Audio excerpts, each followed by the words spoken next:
Before we begin, hit subscribe and turn on notifications, because what's happening right now isn't just another headline, it's a turning point in presidential history. The New York Times broke the story first. Donald Trump is demanding $230 million, nearly $250 million, from the U.S. Department of Justice. Why?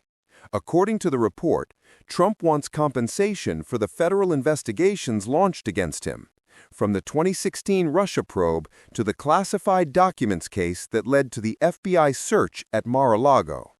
It's bold, it's unprecedented, and it's happening while the DOJ, now filled with Trump-appointed officials, will be the very agency deciding whether he gets the money. The irony? He's essentially asking his own administration to pay him back.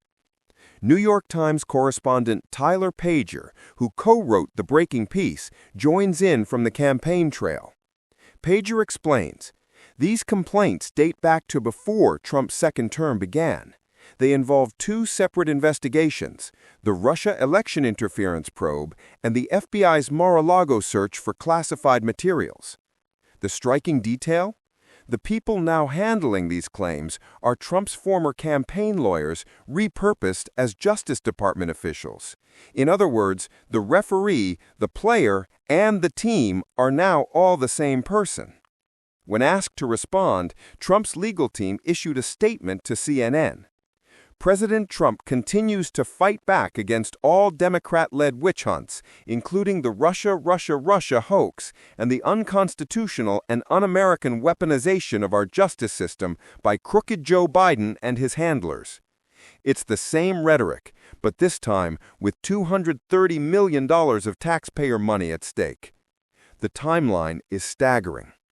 Trump reportedly raised the issue in the Oval Office, joking that he was suing himself, since his own Justice Department would be deciding whether to give him taxpayer funds. It's not a typical claim.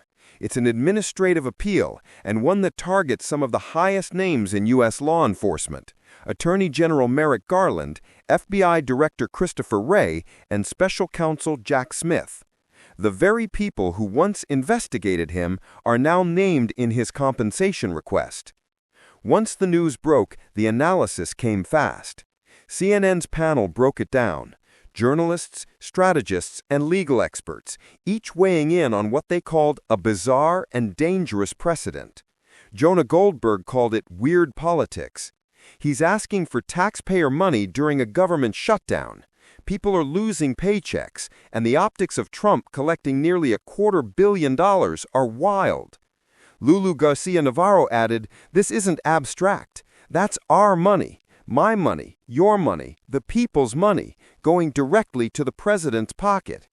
It wasn't just political, it was personal. Professor Goodwin's words cut through the noise like a verdict. She wasn't speaking in hypotheticals. She was describing a constitutional crisis in real time. She said, think about what this means. A president using the machinery of justice not to defend the people, but to reimburse himself. That's not governance. That's self-interest elevated to policy. Her tone carried both awe and alarm. We're watching the erosion of accountability, inch by inch, precedent by precedent.